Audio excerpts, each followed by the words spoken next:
Rouler à 30 km/h à Tours devient la norme, 50 l'exception.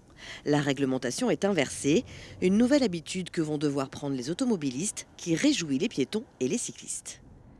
Tu peux pas rouler à 30 en bagnole, t'es en première, hein, tu passes pas la deuxième. C'est du n'importe quoi, quoi. C'est du n'importe quoi. C'est du n'importe quoi.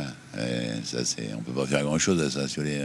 Après, si les gens étaient un peu élevés, un peu éduqués, ils feraient attention, ils pourraient rouler à 50 à l'heure sans deux personnes.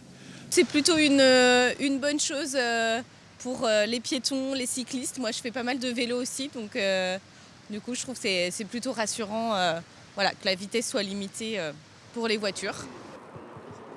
Je trouve ça vachement bien parce que ça permet de se déplacer plus doucement, en toute sécurité. C'est cool, quoi.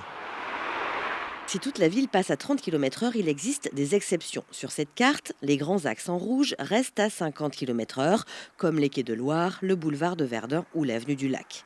Pour s'y retrouver, il faut garder en tête que seules les zones à 50 sont indiquées par des marquages au sol. Tout le reste est à 30 km/h. Le premier objectif de cette nouvelle réglementation est de diminuer le nombre d'accidents graves en ville. L'accident à 30 km/h, c'est 7 fois moins de gravité. 7 fois moins de gravité à 30 km/h. Donc c'est extrêmement important.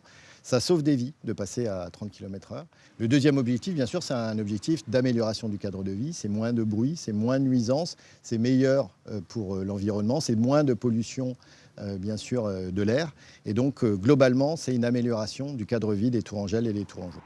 Une période pédagogique est prévue pendant les premières semaines, puis le non-respect de la règle sera sanctionné. Les automobilistes qui ne respecteront pas la nouvelle limitation de vitesse écoperont d'une amende de 135 € et perdront 3 points sur leur permis de conduire.